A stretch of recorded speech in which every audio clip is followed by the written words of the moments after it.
ล่างที่ได้ของลินใหม่นี่ ลิ้นก็ยังมาเป็นเนาะ ลินมาเป็น นี่ ไอ้คอยจะปีหนึงนี่ โอ้บ่ช็อตบ่สัมผัสนี่บ่ช็อตบ่โอ้ยำมันช็อตอยู่พี่น้องเอ้ยของใหม่ไม่เฮาเก่าเข้า ชื่อมือสองของเขา เป็นออปเปิ้ลเลยเนาะ แมนมักแอปเปิล MacBook อ๋อโอ้ยนังเส้นนังสั่นบ่เด้อนี่กระเป๋าใหม่ ได้ อี ยิน ก เข้าแล้วมันนี่กดเข้าเลยดีใจ อันนี้จังว่าใหม่แก้กล่อง เป็นกาคุบุตา ตัดภาพมาตอนนี้เรียบร้อยแล้ว โอ้การันตีไว้อีกอันนี้เสียงจำเลยเท่เลย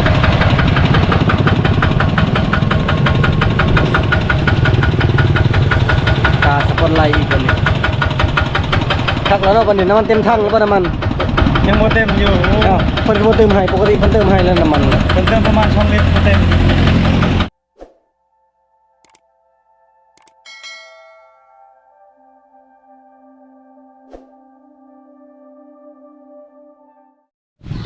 มื้อนี้ก็เป็นมื้องามยามดีอีกมื้อหนึงพี่น้อยก็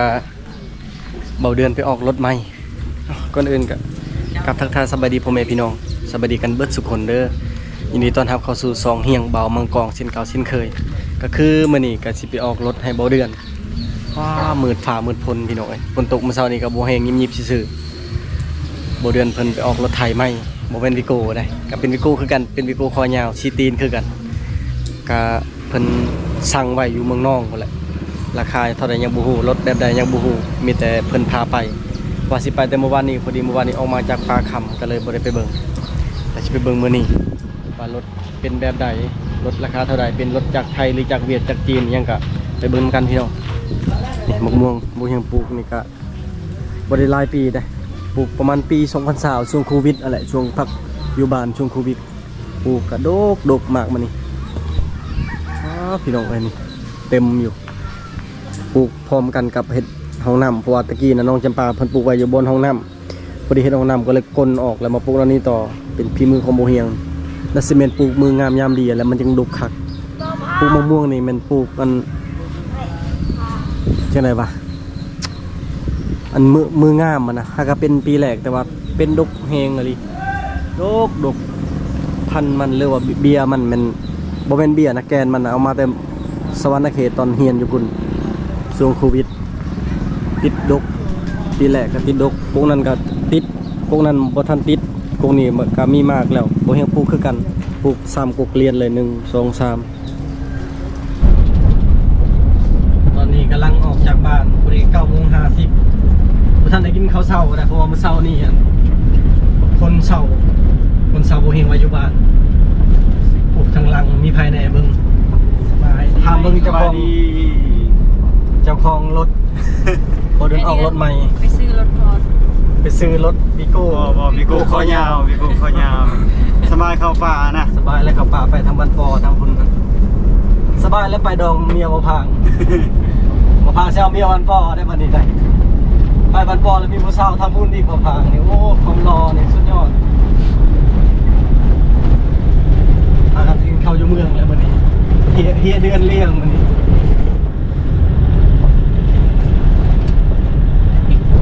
แถวนี้ฝนตกแต่เบิ่งนำตามทางอยู่บ้านฝนตกซ้ำปีฝนตก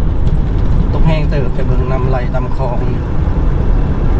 ตกซ้ำนี่อยู่ได้กินอึ้งอยู่บ้านตอนนี้คือหดเมืองนองตรงอันนี้เรียตกคนดังในเมืองนองไทยภูลาวมันเซย จัดยัง หานใดหานใหญ่ป่ะหานจีนใหญ่หรือป่ะ ทำจะใหญ่ หานขายน้ำปั่นกินข้าวอยู่ไทยเป็นทำไทยกันป่ะ ไพ่เลี้ยงน้องดาเด้อเลี้ยงเลย ไม่ได้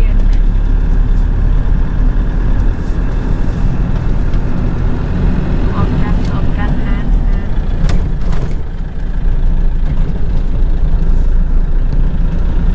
นี่ครับทำเดินมาคือบ่เดินอยู่เดินเบิ่มเลย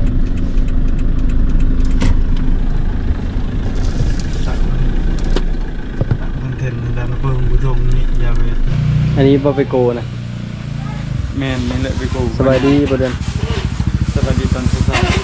เอาโรบิโกมันยังครับประกัน3 ปี เท่าไหร่ฮะไม่ได้ที่ดีกว่าว่า Tini berapa? Tini jauh berapa? ไป Tini sisi mana? มี ใบดีบ่ดาว สบายดีทุกคนมาเลือกรถไทยน้ำอาย ที่บ่มองหงสีบ่แม่นบ่ ทำไม คือซื้อหงสีไว้สีขาวบ่แม่นบ่ ได้เมียก่อนจังสิ ได้เมียให้เมียตั้มแล้วบ่ซื้อหงสีกันได้เมีย Tini ya nak kau dia. Tini boleh boleh. Mito di bawah. มี Mi malah mau punya. Bak tu di malah je boleh. มีตัวที่กำลัง ค่อยเบิ่งรถไทยเรียบร้อยแล้วจังหน่อยเรามาพี่กินตัวที่มาพี่ สิ่ง Asyik เข้าใจ boleh. เข้าใจเลยนี่ที่ทัชชี่นี่ตัวที่ก็ยืน Mi pin map pin aja. Dah, tu dia ambil pin. Kucing pin aja. ที่มาพี่คุณนะใส่ น้ำเหล้านะมีแล้วแต่ว่าน้ำเฮาเราบ่ อันนี้เป็นจักรรถไทย เป็นยี่ห้อหยังนี่นะ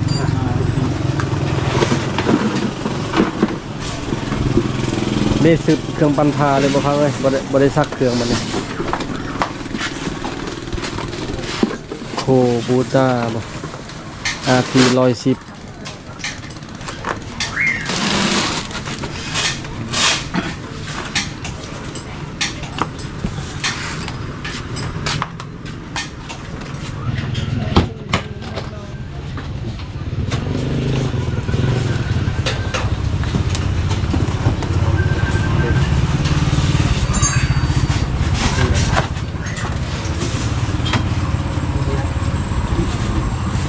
ต่างกันกับหัว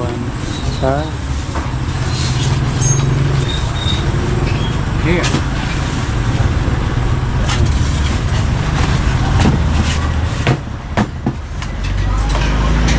ตัวนี้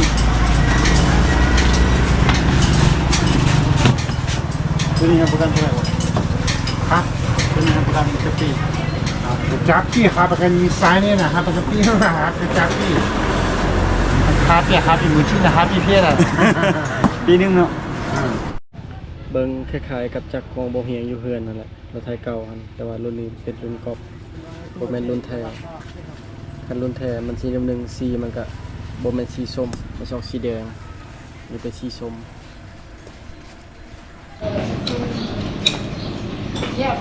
มาเรื่องมากินเพลินกันมาเอารถไทยโมเดิร์นแต่บ่ได้ซ้ำเพราะว่ารถไทยมันเป็นของกอบบ่เลยเบิดหานนะถ้าจะได้ของแท้ต้องสั่งเอาขนาดโมเดิร์นสั่งแล้วยังเป็นของกอบอยู่ มันเขาเขียนว่าในฮันโตจีโตฮัตโอแล้วก็บียูแล้วก็ทีเอมันเป็นโคโบตาถ้าเป็นของไทยแท้นะมันเป็นสื่อโคโบตา RT plus หรือว่า ZT plus 100 plus นั่นนะหรือว่า90มี90มันมี100มี120ของแท้อันนี้เป็น110มันเป็นของก๊อปก็เลยบอกเอาบันนี้คันเป็นของแท้น่ะราคามันสิสูง50 ล้านก็กลัวคันเป็นของก๊อปเลย40 ปลายล้านเฮาเลยบ่เอาของก๊อปเพราะเฮาซื้อเฮาอยากใช้มันดนนะบ่เดินเพิ่นเบิ่งบ่เป็นก็เลยมาเบิ่งให้เพิ่นคันเพิ่นซื้อน่ะถูกหลอกแล้วถูกของก๊อปคือตอนซื้อของไอ้เคยบ่เฮียงก็ได้ประสบการณ์จากที่ว่าซื้อรถไทยของไอ้เคยปีกายนี่แหละเลยมาเบิ่งคักๆบัดนี้เพราะของก๊อปเฮาใส่บ่ดนนะประมาณปีปลายมันก็มีปัญหาแล้วมากินเพลินกันแซ่บ คือผู้ใหญ่พี่น้องบวมมาพี่น้องไม่ช่องบุมีไฟเลี้ยงแล้ววันนี้บุมีรถขนม เด็ บ่ ก มี มัน เลี้ ค ย อง มเรียง ผู้ได้คมก้อนเลี้ยง ล่างที่ได้ของลินใหม่นี่ ลิ้นก็ยังมาเป็นจัง ลินมาเป็น นี่ ไอ้คอยจะปีนึงนี่ โอ้บ่ช็อตบ่สัมผัสนี่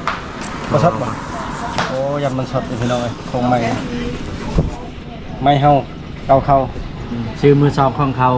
เป็น Open เลยเนาะ แมนมักแอปเปิล โอ้ MacBook อ๋อเอาเป็นนังเส้นนังชั้นเบ่เด้อนี่กระเป๋าใหม่ ได้ อี ยิน ก เข้าแล้วมันนี่อดเข้าเลยดีใจ ชื่อจักหมื่น ส ชื่อ16,000 โอ้16,000บ่แพงเนาะเป่า16,000บ่แพงแต่ว่าหาเงิน16,000นี่จักเดือนจังได๋ กันเป็นเงินกีบก็แพงคือเก่า 10 16,000 บา ก็ ท คือ10กว่าล้านนั่นแหละ แต่ว่าฟังเงินบ่แพงได้16,000 แม่น แต่หาเงิน16,000นี่บ่ได้ง่ายซื้ออยู่ลาว 3เดือนเพื่อสิได้3เดือนคันมีงานตลอดแต่คันบ่มีงานกับห้ามบ่ได้เลยเก่า ซื้อลาวหรือซื้อไทย ชื่ออยู่เวียงชื่อมื้อเช้านำครูบา เจ้ามีแต่ใช้ของครูบาเนาะ แม่นกล้องก็ชื่อกล้องครูบา ซื้อไปเฮ็ดหยังบัดนี้ แต่งรูปแหละแต่งรูปแต่งรูป ซื้อเราไปแต่งรูปก็เรียกว่าซื้อแล้วเบิ่งเงินกระตอกการ์ตูนบ่แม่นบ่ แม่นเลยครับ งามเลยพี่น้อยเป็นศูนย์ของแอปเปิ้ล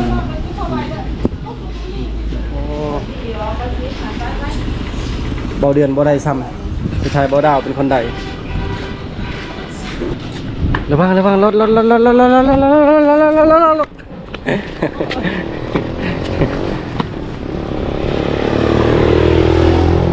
รถกับบริลางใช่เลยพี่น้องเอ้ยโอ้ยจังสักลังรถใส่มองน้องหายลังรถยากรถติดเลยพี่น้องเขาจะแก่ใบพัดสามอันพุ่นไปทางใดก็รถติดชั่วมือนี้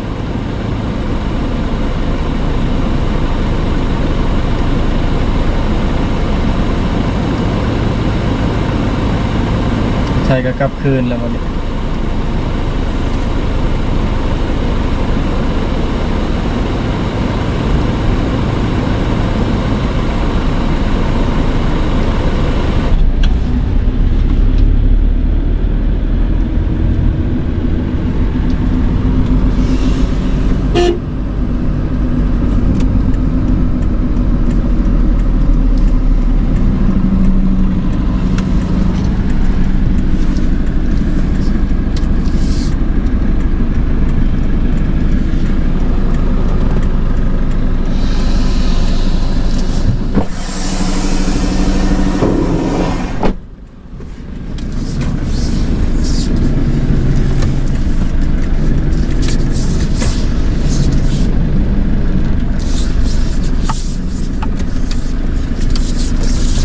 ชื่อกับทางโค้งนี่ก็ว่ามันง่ายมันเยอะอ่ะ ตัวแท้แล้วบัดนี้เป็น มันง่ายเนาะแต่นี่ คูบูตาสยามนี่เขาเขียนว่าสยามคูบูตา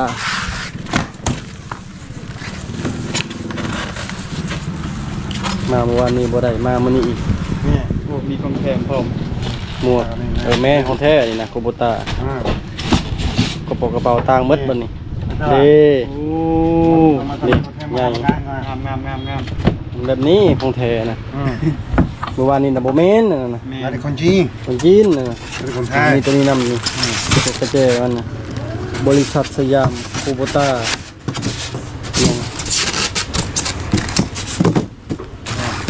คอเปอร์เรชันจำกัด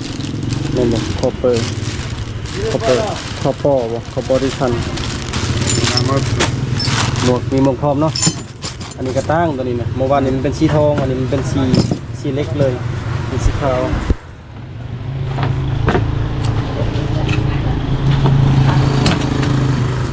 มันนี่เป็นถึกเมื่อวานนี้โบถึกเมื่อวาน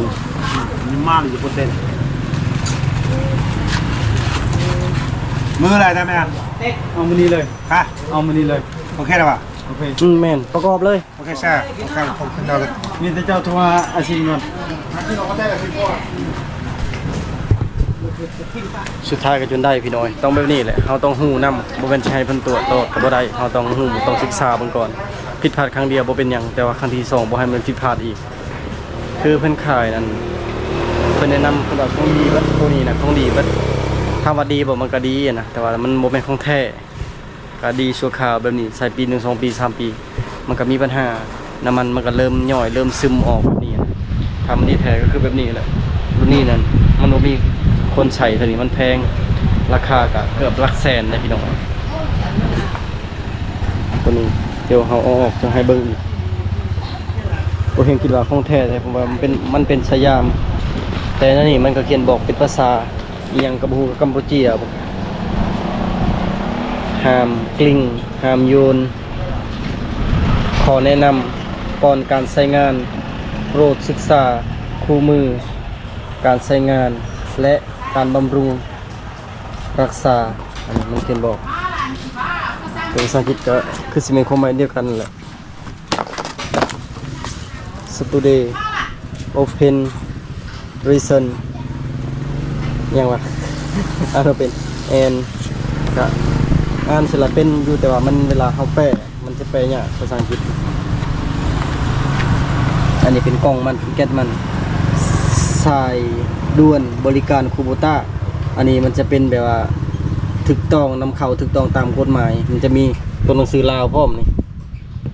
แต่ตัวหนังสือกัมพูเชียบ่เป็นเบอร์กัมพูเชียนี่เป็นเบอร์ศูนย์อยู่ลาวอันนี้เป็นเบอร์ศูนย์อยู่ไทย1747นั่นน่ะสายด่วนบริการสยามคูโบต้าโทร1747อันนั้นแล้วก็มาเบิ่งโครงก็เป็นโครงอันตราซางคิดว่าของไทยคือกันเป็นตราซางมันก็มีหลายราคาหลายรุ่นคือกันน่าเล็กเลยใช้ดีหรือเปล่านี่ล่ะเล็กใช้ดีใช่ไหมอันนี้จังว่าไม้แก้กล่องเป็นกาคุโบตาเวลาเขาจะฮู้ว่าอันนี้คือแนะนำคนที่ว่าบ่เคยซื้อรถไทยหรือบางคนที่บ่จักรถไทยว่าตัวใดดีตัวใดบ่ดีเฮาก็เบิ่งกามันแล้วเฮาก็เสิร์ชไปเบิ่งใน Google ว่ามันมีแท้หรือบ่นะถ้ามันมีแสดงว่ารุ่นนี้มันบ่เป็นของก๊อปคือเมื่อวานนี้คนหาบ่เห็นมันเป็นรุ่นตัวนั้นนะตัวนี้อ่ะพี่น้องมันเป็นตัวนี้นั่นมันคนหาบ่เห็นบ่เห็นเสิร์ชหาในเน็ตใน Google ก็จะเขียนว่ายังคู่บริสุบุตานี่แล้วก็ RT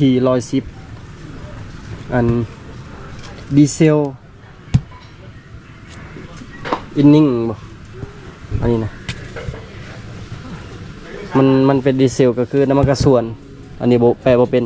แต่ว่าตัวนี้ค้นหาแล้วเมื่อค้นหาบ่เห็นในวันนี้นะค้นหาเพราะมันเป็นของจีน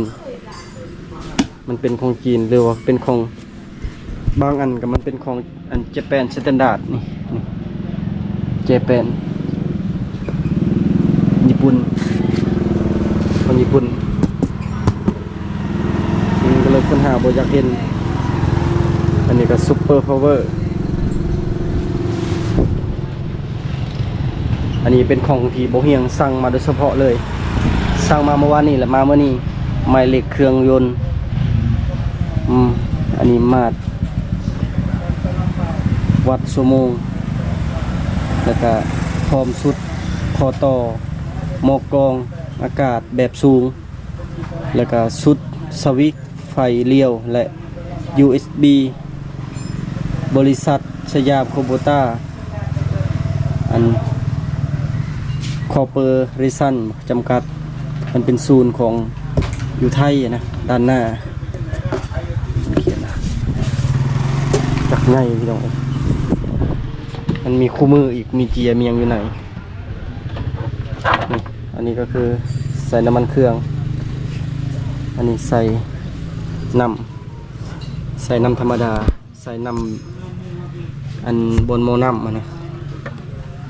คล้ายๆกับของอันนี้เคยที่บ่เห็นไปจัดซื้อตัวนั้นแต่ว่าน้ำเป็นของก๊อปอันนี้นะคือของแท้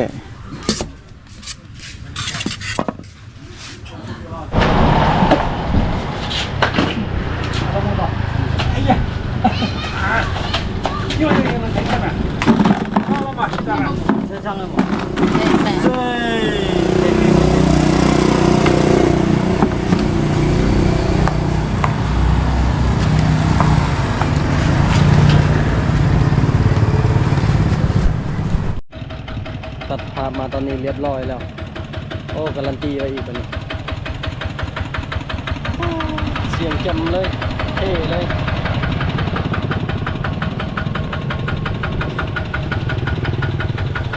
ตาสปอนไลท์อีกตอนนี้คักแล้วเนาะวันนี้น้ำมันเต็มถังแล้วป่ะน้ำมัน ยังโมเต็มอยู่ อ้าวเพิ่นก็บ่เติมให้ปกติเพิ่นเติมให้แล้วน้ำมัน เป็นเติมประมาณ2 ลิตรโมเต็ม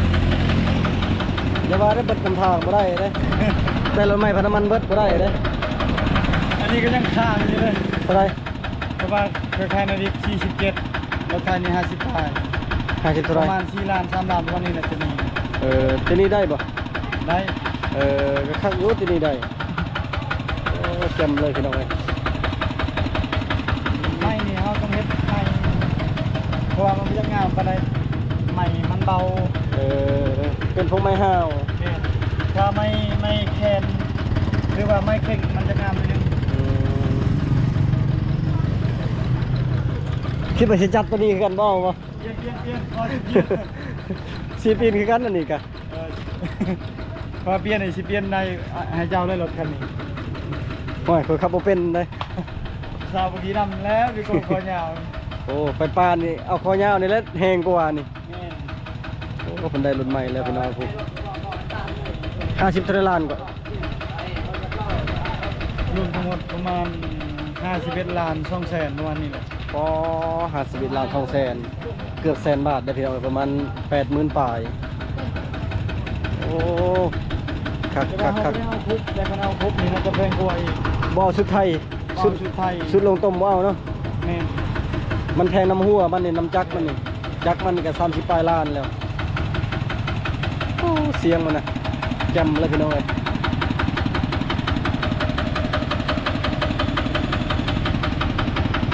คักลาย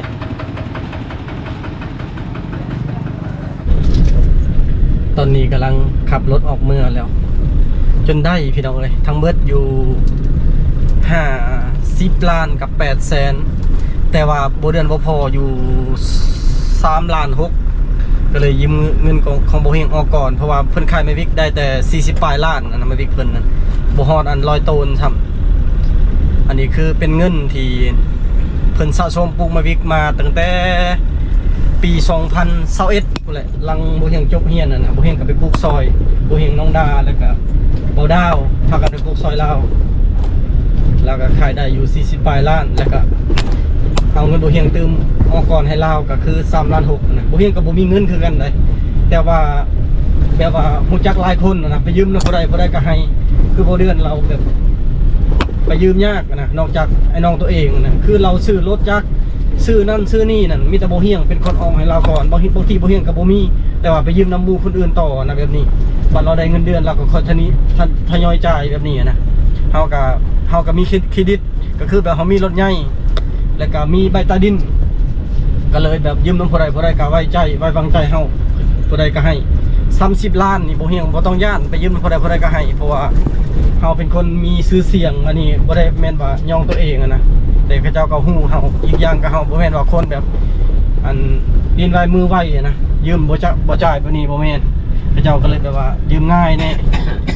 บ่เดือนเพิ่นขับรถเอาเมื่อก่อนไปฮอดบ้านนี่ก็ประมาณ 8 โมงพุ่นแหละเพราะว่ารถไทยมาฮอดก็3 โมงอันนี้ก็คือแบบบ่เดือนเพิ่นก็ไว้วางใจบ่เฮียงให้บ่เฮียงเป็นคนมาเลือกให้คันเพิ่นเลือกเองก็สิถึกรถแบบว่าถึกของก๊อปเมื่อวานนี้นั่นคันบ่เฮียงบ่มานำเพิ่นอยากตั้งใจมาซื้อก็แต่มื้อซื้อนี่แหละแต่ว่าบ่เฮียงก็ค่าไปเวียกไปป่าออกมาแต่ป่าก็ค่ำอันนี้ก็ลัดเมื่อทางนี้ตอนไปก็ทางนึงกลับมาก็ทางนึงเพราะทางนี้มันเป็นทางลัดซื้อเลยพอดีเมื่อกี้นี่ก็ไปล้างรถแล้วก็ตัดผมไม้พี่น้องเอ้ยมากับพ่อนำพ่อเพิ่นมาแปลงทรงยิบทรงพอเซียวเพิ่นเอามาให้มื้อนั้นพอดีมันร่วมมันนะเพิ่นเลยไปตัดให้พอดีกับโตเราบ่ฮู้ว่าบ่เดือนพาฮอดไซแล้วให้เราออกก่อนแล้วก็บ่เห็นเข้าไปซื้ออาหารซื้อของกินแล้วนี่แหละคันบ่ได้เข้าป่าก็ต้องซื้อของกินซื้อซีนหมูโลนึงแล้วก็ซื้อหมักไหม้บักเอี้ยงนั่นโลนึงเป็นแสนซาว2อย่างทางก็แคบทางนี้แต่ว่าเป็นทางลัดซื้อแล่นรถก็แล่นบ่ไหว40-50ประมาณนี้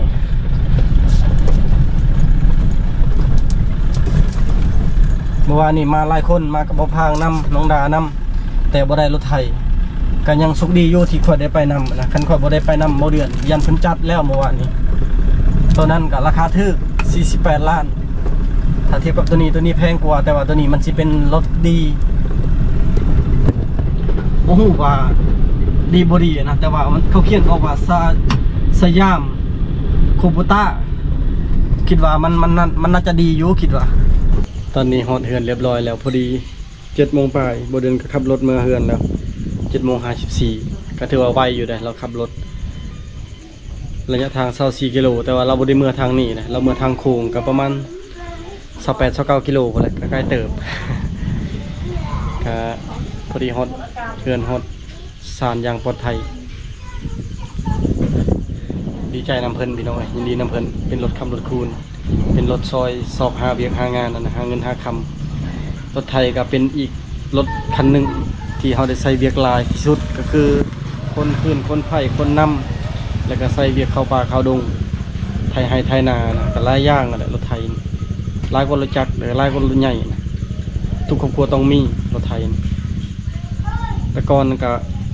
ใส่รถไทยนำกันรถไทยที่บุญยังซื้อโดนๆเป็นรถไทยมั่งรถไทยมูลซื้อหลายปีแล้ววันนี้เพิ่นอยู่แยกเขื่อนเพิ่นก็จะได้เป็นรถของตัวเองนะรถไทยบุญยังก็มีปัญหาเนี่ยบ่ค่อยได้ใส่3-2 ปีนี่บ่ได้ขับเลยเพราะน้ำโค้งมันเกียร์มันนะมันมีปัญหาก็เลยบ่ค่อยได้ใส่สำหรับพี่นี่ก็ขอจบไว้เพียงเท่านี้ก่อนเด้อพี่น้องก่อนอื่นก็กับขอบใจพ่อแม่พี่น้องทุกคนที่เป็นกำลังแรงใจให้บ่เฮียงโดยมาตลอดสำหรับพี่นี่ก็ไปก่อนพี่น้องบาย